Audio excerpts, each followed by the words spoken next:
Assalamualaikum warahmatullahi wabarakatuh. Kami dari kelompok 2 akan menjelaskan rangkuman materi pada bab 13, yaitu integritas pemrosesan dan kontrol ketersediaan. Sebelumnya, perkenalkan anggota kelompok kami. Saya Karina Wahyunita dengan NPM akhir 143.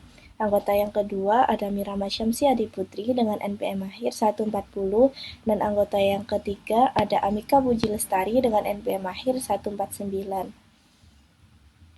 Baik, memasuki bagian yang pertama, yaitu input control. Nah, di sini terdapat 5 tahapan. Yang pertama yaitu desain formulir, yang kedua yaitu pembatalan dan penyimpanan dokumen sumber, yang ketiga yaitu control entry data, yang keempat yaitu control entry data pemrosesan batch tambahan, dan yang kelima yaitu control entry data online tambahan. Nah, memasuki bagian yang pertama yaitu desain formulir. Di sini dokumen adalah sumber dan formulir lainnya harus dirancang untuk meminimalkan kemungkinan kesalahan dan kelalaian. Dua kontrol desain formulir yang sangat penting melibatkan penomoran berurutan pada dokumen sumber dan penggunaan dokumen bolak-balik adalah sebagai berikut. Yang pertama yaitu semua dokumen sumber harus diberi nomor urut terlebih dahulu. Yang kedua yaitu perusahaan menggunakan dokumen pengembalian atau turnaround dokumen untuk menghilangkan kebutuhan pihak eksternal untuk mengirimkan informasi yang sudah dimiliki organisasi seperti nomor rekening pelanggan. Yang kedua yaitu pembatalan dan penyimpanan dokumen sumber. Nah, di sini terdapat kontrol aplikasi untuk integritas pemrosesan. Yang pertama yaitu memasukkan. Nah, di sini terdapat beberapa ancaman atau resiko yang ada. Yang pertama yaitu data tidak valid, data tidak sah, data tidak lengkap, ataupun data tidak akurat. Nah, cara mengontrolnya yaitu dengan desain formulir, pembatalan, dan penyimpanan dokumen. Tahapan yang kedua yaitu mengelola dokumen. Nah, di sini terdapat ancaman atau risiko yaitu kesalahan pada output dan data yang tersimpan. Nah, cara mengatasinya yaitu melakukan pencocokan data, melabeli file, menotal batch, dan menguji pada file-file yang ada. Yang ketiga yaitu menghasilkan keluaran. Nah, di sini ancaman dan resikonya yaitu laporannya tidak lengkap. Yang kedua yaitu pengurangan informasi sensitif tanpa izin. Yang ketiga yaitu kehilangan, perubahan atau pengungkapan informasi selama pengiriman. Nah, cara mengontrolnya yaitu melakukan tinjauan dan rekonsiliasi, enskripsi dan kontrol akses, pemeriksaan peritas, teknik pengakuan pesan, atau blockchain. Selanjutnya yaitu yang ketiga, kontrol entry data. Nah, dokumen sumber harus dipindai untuk memastikan kewajaran dan kepatuhannya sebelum dimasukkan ke dalam sistem. Namun, kontrol manual ini harus dilengkapi dengan kontrol entry data otomatis seperti berikut. Yang pertama yaitu melakukan pemeriksaan kolom, yaitu menentukan apakah karakter dalam suatu kolom tersebut memiliki tipe yang tepat.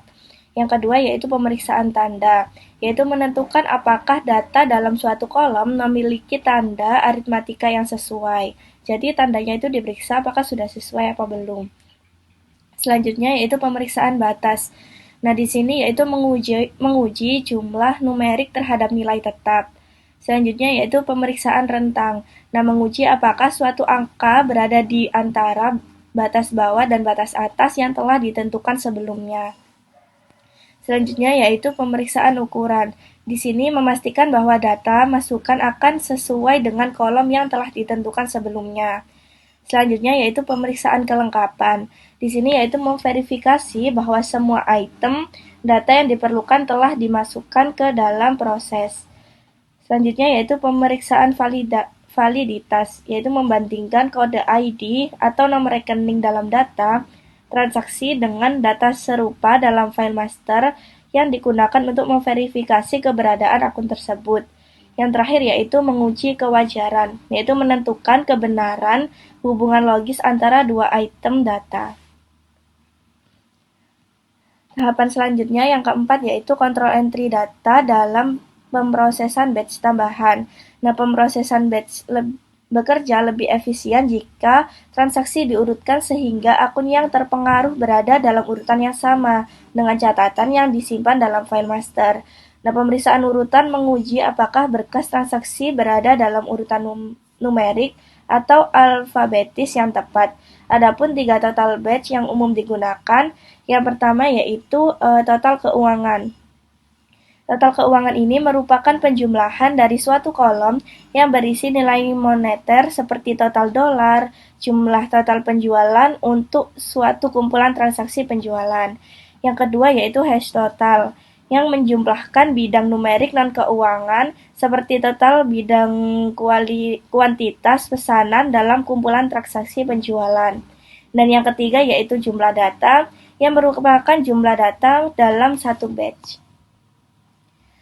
Tahapan yang kelima yaitu kontrol entry data online tambahan. Nah, di sini yang pertama yaitu pemberian petunjuk, di mana sistem meminta setiap item data memasukkan dan menunggu respon yang dapat diterima. Memastikan bahwa semua data yang diperlukan telah dimasukkan, yaitu pemberian petunjuk adalah pengecekan kelengkapan secara online. Yang kedua yaitu verifikasi loop tertutup dengan memeriksa keakuratan data dan memasukkan dengan menggunakannya untuk mengambil dan menampilkan informasi terkait lainnya. Dan yang ketiga yaitu log transaksi. Ini mencakup catatan rinci semua transaksi, termasuk pengidentifikasian transaksi unik, tanggal dan waktu entry, dan siapa yang memasukkan transaksi tersebut. Memasuki proses yang selanjutnya yaitu kontrol pemrosesan. Nah, kontrol juga diperlukan untuk memastikan data diproses dengan benar. Di sini terdapat 6 proses agar data tersebut bisa dikontrol pemrosesannya. Yang pertama yaitu melakukan pencocokan data. Dalam kasus tertentu, 2 atau lebih item data harus dicocokkan sebelum suatu tindakan dapat dilakukan. Yang kedua yaitu label berkas. Nah, label berkas perlu dipastikan atau diperiksa untuk memastikan bahwa berkas yang benar dan terbaru sedang diperbarui. Tahapan yang ketiga yaitu melakukan perhitungan ulang total batch. Jadi, total batch yang digunakan itu harus sesuai dengan yang diperlukan. Yang keempat yaitu tes tumpuan silang dan keseimbangan 0. Seringkali total dapat dihitung dengan berbagai cara. Terus yang kelima, tahapan yang kelima yaitu mekanisme proteksi penulisan. Jadi mekanisme ini melindungi dari penimpaan atau penghapusan data. Dan tahapan yang terakhir yaitu melakukan kontrol pembaruan bersamaan. Nah, kesalahan dapat terjadi ketika 2 atau lebih pengguna mencoba memperbarui catatan yang sama secara bersamaan. Jadi, kontrol pembaruan bersamaan ini mencegah kesalahan tersebut dengan mengunci salah satu pengguna hingga sistem selesai memproses transaksi yang dimasukkan oleh pengguna lainnya. Jadi, ini sistemnya itu seperti bergantian agar tidak ada pengguna yang saling bersamaan dalam mengubah data. Untuk materi berikutnya akan dilanjutkan oleh teman saya. Terima kasih. Baik, selanjutnya adalah mengenai output control. Output control merupakan kontrol yang dilakukan pada hasil keluaran sistem dengan tujuan memastikan bahwa informasi yang dihasilkan itu akurat, lengkap, dan diterima oleh pihak yang tepat. Ada beberapa bentuk dari output control ini. Yang pertama dari user review output, yang dimana pengguna perlu meninjau hasil output untuk memastikan bahwa informasi tersebut masuk akal, lengkap, dan memang ditujukan kepada mereka. Lalu yang kedua ada reconciliation procedure. Nah, pada tahap ini adanya proses pencocokan data. Misalnya, saldo akun di buku besar itu dibandingkan dengan total pada database atau pada subsidiary ledger untuk memastikan tidak ada perubahan data atau perbedaan data. Nah, lalu yang ketiga ada external data reconciliation. Nah, dalam hal ini, data di dalam sistem itu dibandingkan dengan data di luar sistem. Contohnya itu, jumlah karyawan pada file payroll itu dibandingkan dengan data pada sistem HR, atau jumlah persediaan dibandingkan dengan total hasil perhitungan fisik pada gudang. Nah, adapun yang keempat itu merupakan data transmission control. Nah, kontrol ini itu digunakan untuk memastikan data yang dikirim antar sistem itu akurat dan tidak rusak selama proses transmisi.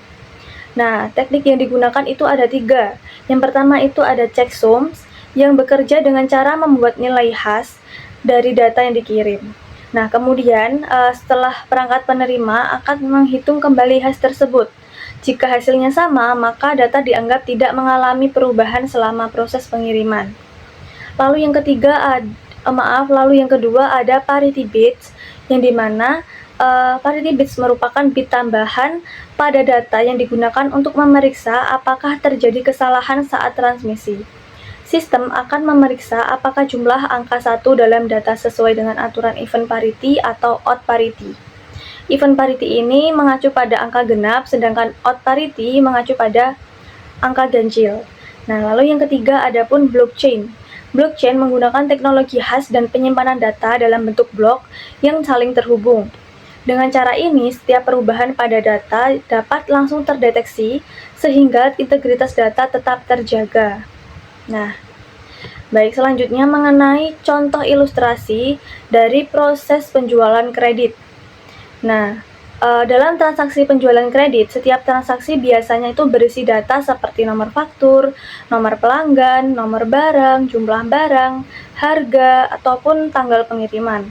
Nah, prosesnya itu ada 3 tahap. Sebenarnya ini sudah dijelaskan di awal oleh rekan saya, tetapi untuk meringkas atau bisa kita melihat gambarannya.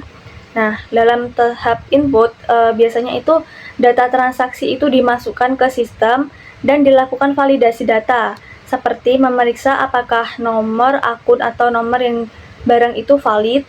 Nah, lalu baru yang kedua itu ada processing. Sistem ini akan memperbarui data pelanggan dan persediaan. Misalnya ini jumlah persediaan akan ditambahkan ke saldo pelanggan, sedangkan stok barang akan dikurangi sesuai jumlah yang terjual. Nah, adapun tahap yang ketiga adalah output. Sistem menghasilkan dokumen seperti dokumen pengiriman dan faktur penagihan yang kemudian dikirim ke bagian terkait atau ke divisi terkait. Nah, pada tahap output ini ada blockchain yang dimana digunakan untuk memastikan bahwa data transaksi itu sudah divalidasi, tidak dapat diubah atau dimanipulasi. Dengan adanya blockchain ini, setiap transaksi akan disimpan dalam blok yang terhubung dengan blok lainnya menggunakan hash, sehingga jika ada perubahan data, maka sistem dapat langsung mendeteksinya.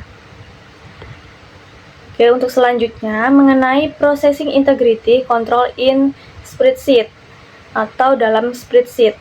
Nah, banyak organisasi itu menggunakan spreadsheet untuk mendukung pengambilan keputusan. Namun, karena biasanya itu spreadsheet itu dibuat oleh beberapa pengguna atau end user, biasanya sering memiliki kontrol yang tidak memadai sehingga berpotensi menimbulkan kesalahan. Nah, kesalahan umum yang sering terjadi itu pada hardwiring, yaitu memasukkan angka langsung ke dalam rumus. Nah, untuk mencegahannya itu bisa dengan melakukan pengujian dan pengecekan spreadsheet sebelum digunakan.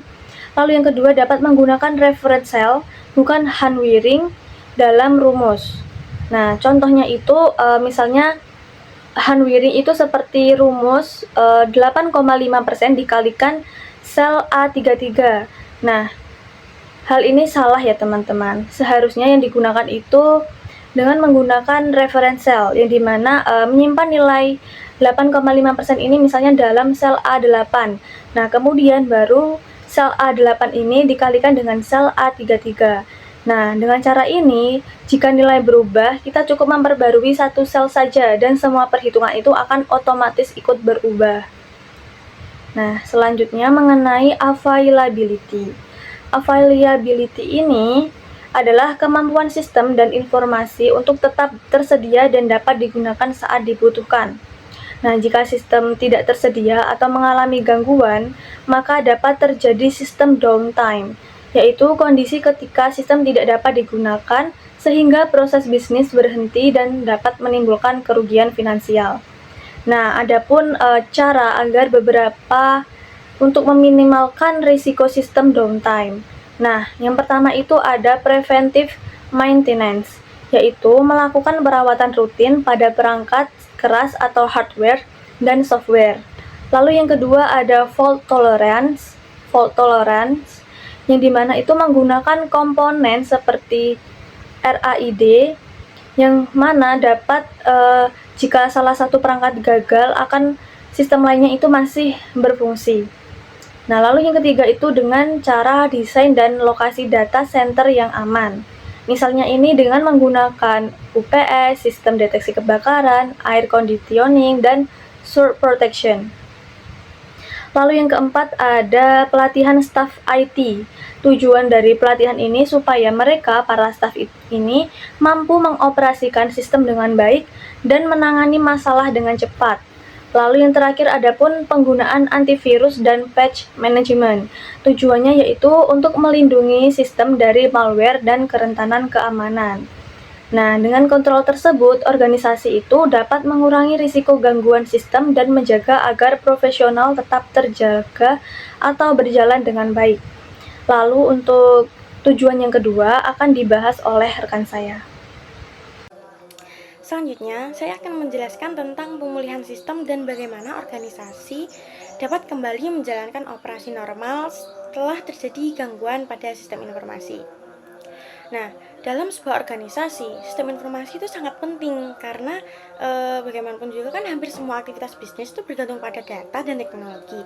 Nah, oleh karena itu, jika terjadi kerusakan sistem, kegagalan perangkat keras, kesalahan manusia atau bahkan bencana alam, maka organisasi itu harus memiliki rencana untuk memulihkan sistem tersebut. Nah, tujuan dari kontrol pemulihan ini adalah meminimalkan kerugian dan memastikan organisasi itu bisa kembali beroperasi secepat mungkin. Nah, yang pertama, tujuan pemulihan sistem. Sebelum menentukan cara memulihkan sistem, manajemen itu biasanya harus menjawab dua pertanyaan penting. Yang pertama adalah berapa banyak data yang bersedia kita buat ulang jika data tersebut hilang. Nah, pertanyaan yang kedua adalah berapa lama organisasi dapat bertahan tanpa sistem informasi. Nah, dari dua pertanyaan ini tuh muncul dua konsep penting, yaitu Recovery Point Objective atau RPO dan Recovery Time Objective atau RTO. Yang pertama, Recovery Point Objective atau RPO adalah batas seberapa banyak data yang boleh hilang ketika terjadi gangguan sistem. Contohnya, jika sebuah perusahaan itu menentukan RPO selama 4 jam, maka perusahaan hanya boleh kehilangan data maksimal selama 4 jam terakhir. Artinya, perusahaan itu harus melakukan backup data secara rutin agar kehilangan data tidak melebihi batas tersebut. Semakin kecil nilai RPO, maka backup harus dilakukan semakin sering. Selanjutnya, ada Recovery Time Objective atau RTO. Nah, RTO ini adalah batas waktu maksimal yang dibutuhkan untuk memulihkan sistem agar bisa beroperasi kembali setelah terjadi gangguan. Contohnya, jika RTO ditetapkan 6 jam, maka sistem harus sudah kembali berjalan selama waktu maksimal 6 jam setelah gangguan terjadi. Jadi dapat disimpulkan bahwa RPO ini berkaitan dengan jumlah data yang hilang dan RTO berkaitan dengan waktu pemulihan sistem. Nah, lalu ada prosedur pencadangan data. Salah satu cara utama untuk mengurangi kerugian akibat kerusakan sistem adalah dengan melakukan pencadangan atau backup data. Nah, backup data ini tuh dilakukan agar ketika terjadi kerusakan pada data utama, organisasi masih memiliki salinan data yang dapat digunakan untuk memulihkan sistem.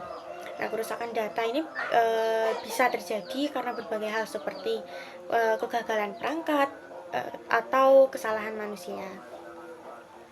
Nah, selanjutnya jenis pencadangan data. Ada dua jenis backup yang umum digunakan, yaitu incremental backup dan differential backup. Yang pertama, incremental backup adalah metode backup yang hanya menyimpan data yang berubah sejak backup terakhir itu dilakukan. Contohnya, pada hari Minggu dilakukan backup penuh, kemudian pada hari Senin hanya perubahan data pada hari Senin yang disimpan, dan hari Selasa hanya perubahan pada hari Selasa, dan seterusnya. Metode yang kedua adalah differential backup. Nah, pada metode ini, backup itu menyimpan semua perubahan data sejak backup penuh terakhir dilakukan. Contohnya, jika backup penuh dilakukan hari Minggu, maka backup Senin itu berisi perubahan hari Senin. Dan backup Selasa berisi perubahan hari Senin dan Selasa. Backup hari Rabu berisi perubahan hari Senin, Selasa, dan Rabu. Seperti itu. Lalu ada deduplikasi data.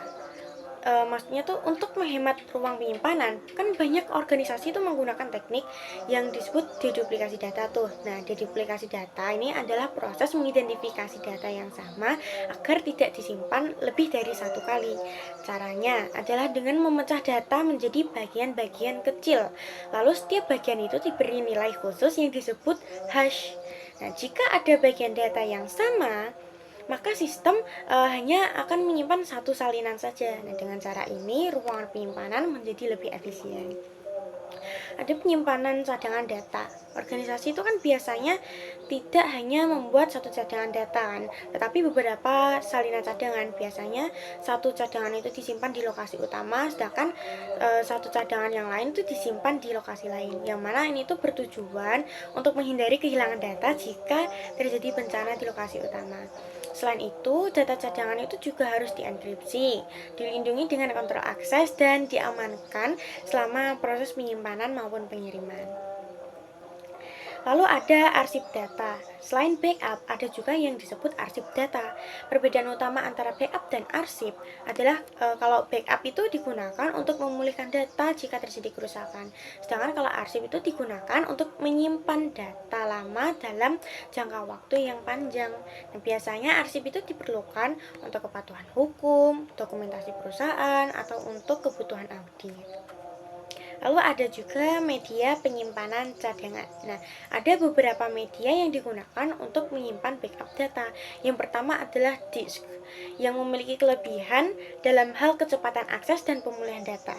Lalu yang kedua adalah pita magnetik, yang mana ini tuh biasanya lebih murah dan cocok untuk penyimpanan jangka panjang, tetapi proses pemulihannya biasanya lebih lambat.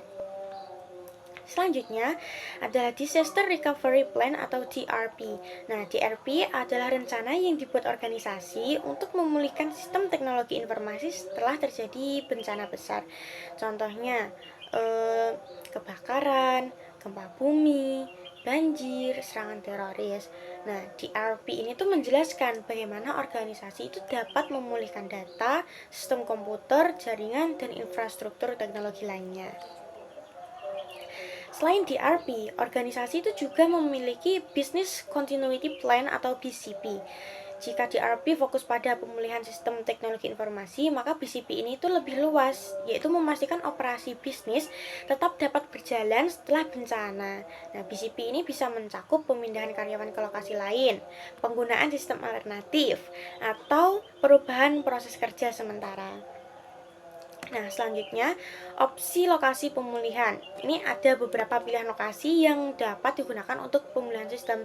Yang pertama adalah cold site, yaitu lokasi cadangan yang hanya menyediakan fasilitas dasar seperti ruangan dan listrik, tetapi belum memiliki perangkatan komputer lengkap.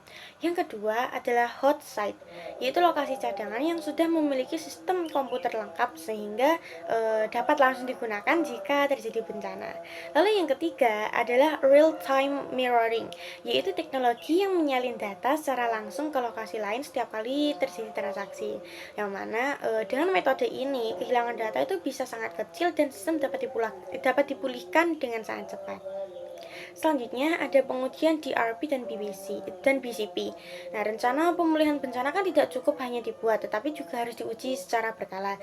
Pengujian ini tuh bertujuan untuk memastikan bahwa semua prosedur dapat berjalan dengan baik, sistem cadangan benar-benar dapat digunakan, dan kelemahan dalam rencana dapat diperbaiki sebelum bencana benar-benar terjadi. Nah, selanjutnya, dampak virtualisasi dan komputasi awan.